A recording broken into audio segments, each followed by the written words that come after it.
Hey MIAA fans, you're watching the MIAA Network 360 show. I'm your host, Bethany Bowman. In this week's show, we'll take a quick look at some highlights from the 2019 MIAA Basketball Media Day. We'll also head to the University of Nebraska-Kearney to sit down with Athletic Director Marc Bauer. And finally, we head to Emporia State to take a look at a presentation by Chief Medical Officer of the NCAA, Dr. Brian Hainline. Let's start off by seeing some of the fun that the student athletes and coaches had at 2019 MIAA Basketball Media Day.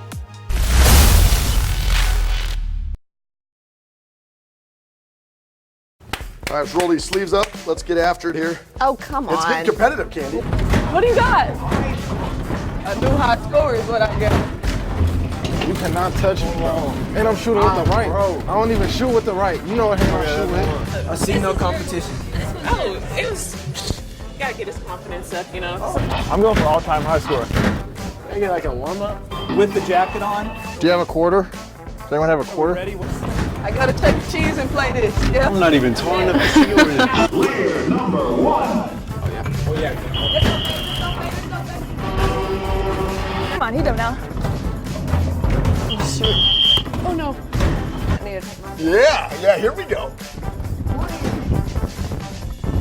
You had the ball before. Takes forever for the balls to come back out. Hey, the balls are slow. 71. Like that. Yeah. Wow, that was terrible. You gotta get back in the rhythm. How much time we got left? Hey, what you got? What you got? Why y'all trying to foul me, man?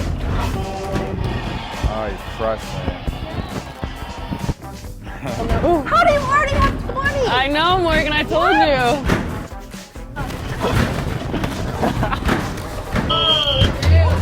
Whoa. Struggling. Candy and Sunny, when your idols become your rivals. Shout out to Drake. Is that Drake? Shot. Why's the bank shot? By the time we need to start. How do we do this? Got me. Me by 2. Oh, we're losing basketballs. Poor Morgan only has just getting 20, huh? Sign me up. Here, girl. I'm not even a shooter though. Hey, three. Let's go. Let's keep that off Twitter. I'll take the dub, man. Nope, you lost. High score? It is the high score. Game over. Yeah, that got hot right there. Sundance won. Oh, got the good bounce. Oh, come on. Play me in skee ball. You know, once a gamer, always a gamer. Always get dubs. Always get dubs. Where we at? Where we at? Ball. Oh yeah.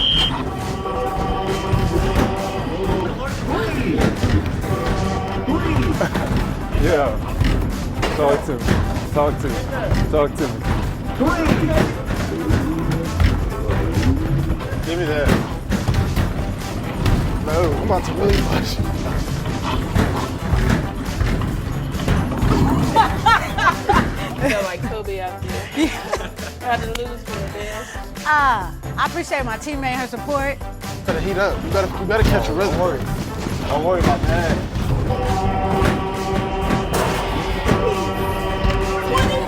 This thing cheated, bro. Hey, this thing cheated, bro. This thing cheated. On the line, Caleb. Come on, man. Ah, I got it. We got a tie. Gotta get this set. Ready? Cheated. Y'all see how slow the balls was coming out. Started off high and got cold in the fourth, I guess. Nothing new. I don't know. Oh, man, yeah. It is new. That's high score right there. What is Okay. Thank you. I tell you, man, I do this, man. You got an advantage. You got the reach. You mean this where it says 32 to 20? Yeah, that's your score.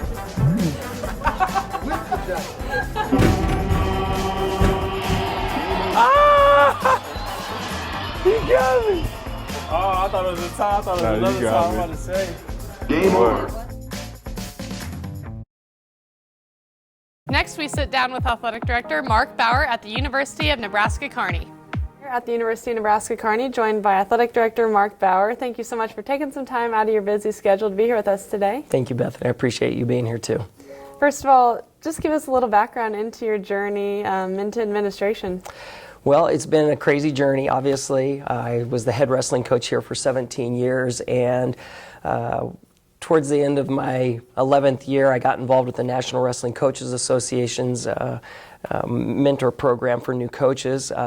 So I started mentoring coaches and got excited and interested in that. And when that time came, I started looking into doctoral programs. I found one at Creighton University in leadership, and I got accepted into the program. And I kind of was at a point where I decided that, do I keep coaching? Can I handle the classwork? What should I do? But I was approached by our kinesiology sports science department here, and they were looking for an assistant professor in the program. And I decided at that point that might be a good time to split from wrestling and pursue something else. And so for 2 years, I was the assistant wrestling coach after being the head wrestling coach, and at the same time I became an assistant professor here and started my doctoral work. So we had some adversity 2018 early in the year, and with some elimination of sports, and I know that was a very difficult thing for not just our university but also for our community. And Chancellor Christensen gave me a call and he said, is this something that you would be interested in coming in as an interim and trying to help steady the waters a little bit, because I did have a lot of great relationships with a lot of coaches, a lot of the staff that was already in the department. And he told me at that time, he's like, there's no guarantees. He goes, not only are there no guarantees of you becoming the athletic director, but you are not guaranteed to go back to your assistant professor job. They might fill it. And so this was a kind of a leap of faith for me, and I visited with my wife about it a lot, and we decided, this is something that I should give it a shot. And not just that, but I might be the right person just because I have those relationships with a lot of the people in the department, on campus, and in the community. And so after about a year's worth of being the interim, I went through the hiring process, and it was pretty stringent, but at the same token, I was offered the opportunity to become the permanent director of athletics here, and I've enjoyed the experience immensely. Well, taking that shot definitely paid off. So like you said, after spending that year as the interim, in April of 2019, officially named the athletic director. So this fall, really the start of your first full year as the official athletic director. How exciting is that for you? It's been great. Honestly, as an interim, I had the opportunity to kind of just be involved and find out really what the lay of the land was and where our concerns were, where our strengths were, where things were going really well and where areas that we needed to improve. And so although I did not know that I was going to become the permanent, at least it gave me that opportunity to kind of start seeing how things were going here. And so I feel very fortunate. We have a great senior staff here, and they've been very instrumental in the transition process. Very instrumental in just explaining some of the processes of where we're at and how we got to that point. And so now we've got our staff in place. Everybody's on board. We're all rowing in the same direction.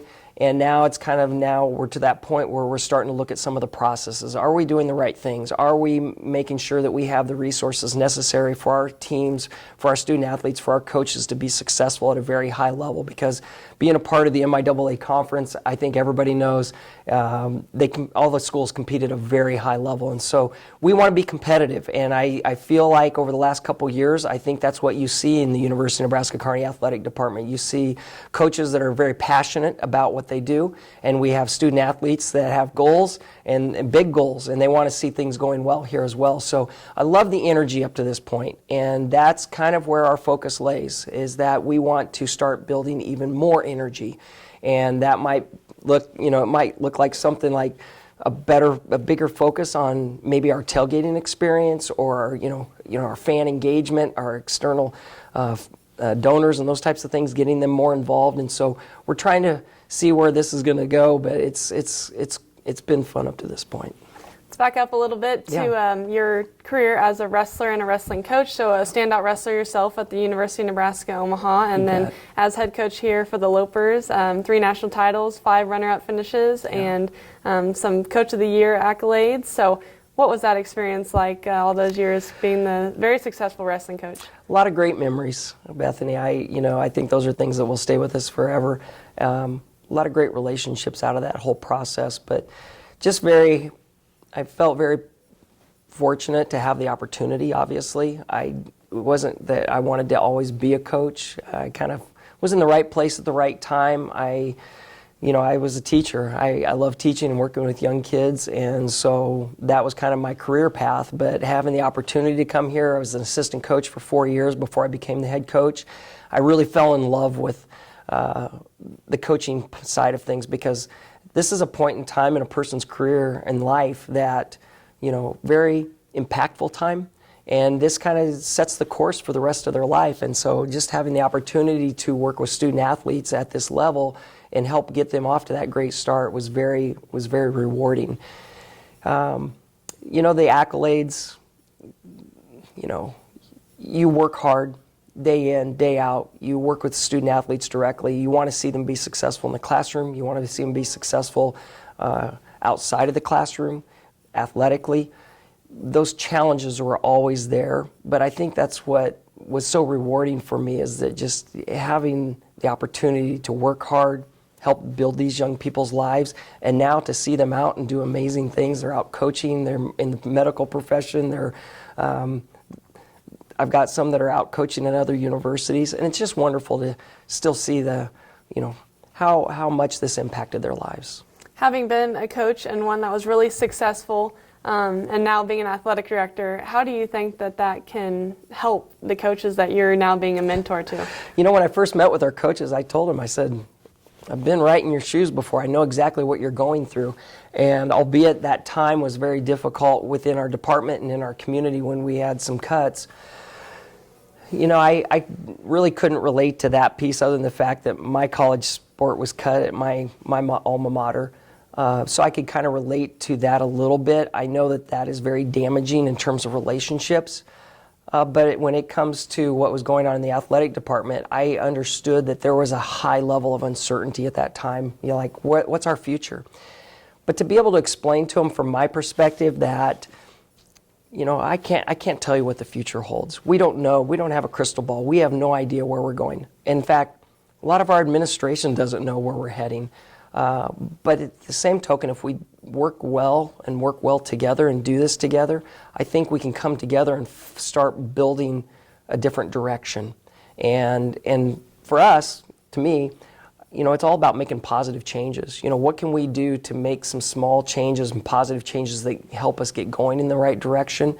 And if we start seeing that it's, beneficial and that we're making advancements in that direction, we need to keep doing those things. And so there's a lot that goes into this, obviously, but I've experienced what these coaches are going through, and I'm right there with them, arm in arm. It's not that I'm trying to tell them what to do. I want them to have complete autonomy of their programs, but I'm here to serve them and to help them achieve their goals.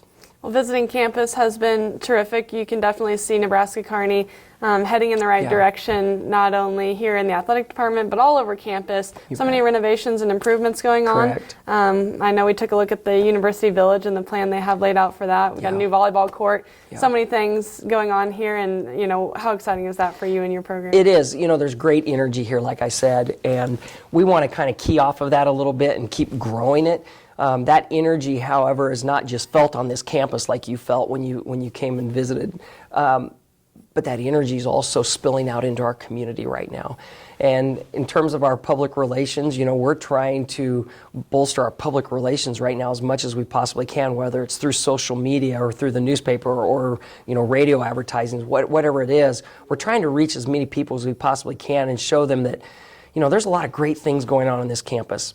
And our student athletes, our coaches are a big part of the community. We started a program last year called Loper Athletes, ATH, Leads, capital Leads, Loper Athletes, that we not only lead in the classroom, we lead on the court, but we also lead in the community. And so this program was to help our coaches get paired up with local elementary schools, local nonprofits, where we're getting out and we're doing community engagement, where we're actually getting to know our community, and they're getting to know our student athletes on a whole nother level. And so we're hoping that these types of relationships continue to bolster some of those relationships that we want to see happen, so that they get excited about Loper Athletics, and they want to come attend our events, and it's because they know our kids. And so we're trying to change how we're going about doing things in terms of getting people more excited about what we have going on here. Okay, well, thank you so much. Lastly, do you still stop in at wrestling practice every now and then? You know, I do. I have a great relationship with a lot of the kids. Some of the kids that are currently on the team, I helped recruit a little bit, and some of them are starting to graduate, and, you know, it's wonderful to see. But, you know, more importantly, we've got young coaches that are very, you know, passionate again. They love what they're doing. They've got great connections, so they're going to continue that in the right direction, head in the right direction. You know, last year they had a very successful year, and I'm just proud of them, proud of how hard they're working. And I always try to stay connected one way or another. On the other hand, you know, there's 13 other sports here, and I've really enjoyed getting to understand the dynamics of their sport, because every sport is a little bit different. Their focus is a little bit different, and it's been encouraging to see again how much this means to our coaches, and how much it means to our student athletes that those coaches really care about them. So very fortunate. Well, we appreciate your time. We're looking forward to a great year here with you as Athletic Director of Nebraska Kearney, and congrats on everything that you've achieved so far. Thank you, Bethany. I appreciate you again coming and taking the time to sit down and visit.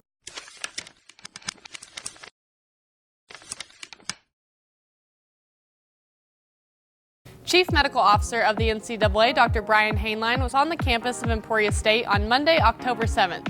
We caught up with him to give you guys a little look at his presentation. Here with Chief Medical Officer of the NCAA, Brian Hainline. After presenting today at Emporia State, Brian, thank you so much for being here with us today, and great presentation. Oh, thanks. Well, it's really been great to be here at Emporia State and meet with so many of the faculty, the students, the coaches, the athletic director, and the president, and it's a cool place. A long list could go on with your background and how you got into being the Chief Medical Officer of the NCAA, but kind of give fans that are watching right now just a brief overview of your background into this. Well, I was a former student athlete, so I've always loved sports. It gave me so much in life, and then even as a neurologist, I was lucky to get involved in sports. I co-wrote a book on doping in sport, which kind of got me interested in what was happening behind the scenes, and worked at the U.S. Open, was a ringside doc in boxing, and then the NCAA opportunity came up. So I always kind of had one foot in the door in sports and found a way to integrate neurology with that. So, and now really a dream job has happened at the NCAA. I know we can't possibly give a separate presentation from what you did tonight, but just your personal benefits to exercise and sport, what are they? Well, when you really do sport, you do exercise in a safe way and in a way that makes sense, you actually become a better person. You become better medically, you become better emotionally, your brain actually becomes more developed, and it develops something we call plasticity, neuroplasticity, which is really important. And as a society, you learn to interact in a proper way. Of course, sport can be done wrong too, and it could be not good for society. So it's finding the balance, knowing that sport is so important for human development, social development, making sure we go out in an equal opportunity way for everyone. You've been working in sport background for 30 years. What makes you so passionate about it? I think the main thing is because sport gave me so much in my life. You know, I grew up in Detroit and played in the public parks, and sport kind of got me where I wanted to be in college and allowed me to travel around the world, and it's just a way of giving back, but also understanding that sport, just as a scientist when I look at it, it's critical to who we are as humans. What is the biggest takeaway that you want someone listening to your presentation to get? To understand that we need sport, that we should make it available and accessible to everyone, and that every human being who is playing sport should be treated as a sacred human being. Brian, thank you so much. Thank you so much, too. President Garrett, a great presentation tonight by Dr. Hainline, and you were able to get him here on campus, talk about what that was like and the works to get him here. Well, I was just thrilled he was able to come down, and it all started with a breakfast we had at the NCAA in Indianapolis several months ago, and we just happened to be seated next to one another and really enjoyed visiting with Dr. Hainline. Obviously, he is the nation's expert when it comes to sports science, and his speech tonight to students and community members, faculty and staff was just really terrific for all of us here on campus. His speech brought in not only student athletes, but students alike on campus. How beneficial do you think that this topic could be for everyone? Oh, I think it absolutely was. We had nursing students and faculty here. We had athletic training students and faculty here, and members of the community involved in physical therapy and other health professions. So it was a great turnout for the talk tonight.